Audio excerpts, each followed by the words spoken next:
Hi friends, good morning. सकाळचे वाजले 8।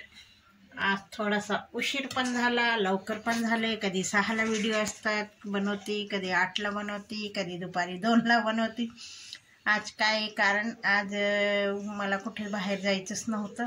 मग हिमांशीचं पण टिफिन नव्हतं, म्हणून म्हटलं थोडंसं उशिरा उठा। 7 वाजता उठली, 7ला नाही 6:30ला उठली। त्याला चहा पाणी करून दिलं 6 पावणे 6ला, परत लोळून गेली।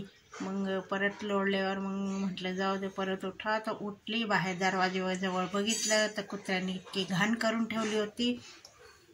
ते सगळं बाहेरचं पॅसेज धुतला आणि मग त्याच्यानंतर आंघोळ वगैरे केली। आंघोळ वगैरे झाल्यानंतर आपले रोजचे रुटीनचे काम, दाराशी पुसायचं, रांगोळी काढायची आणि सगळं व्यवस्थित झालं। घर झाडलोट करायची।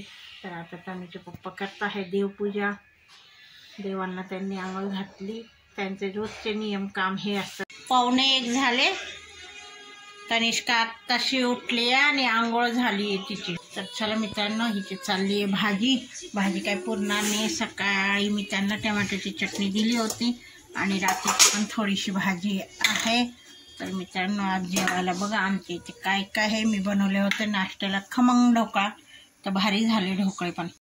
टमाट्याची चटणी एवढीशी, ती कोणाला पुरणार नाही। ही रात्रीची भाजी आहे आणि इथे टाकली मी बटाट्याची भाजी उकळायला, शिजवायला। ते ती आता शिजतीये। हिमांशू पण आला आहे, हिमांशूला पण भूक लागली। हे बघा तनिष्का कशी करते खायसाठी। बघा ढोकळे कसले भारी झाले, असंच म्हटलं करून बघा। आणि हे बघा फुगले पण आहे, किती स्पंजी आले बघा, लई भारी झाले। थांब ना बाई, हे बघा कसले भारी वाटतंय। एकाच वाटीचे केले मी बेसनचे। त्यांनी तनुचे पप्पा नाश्ता करून गेले। आता हे आम्ही 3 जण खाणारे, मी हिमांशू तनिष्का 3 जण। आणि हे फोडणीचं ताक आहे उरलेलं थोडंसं, ते पण जेवणासोबत घेऊ। तर चला तर मित्रांनो, या जेवायला।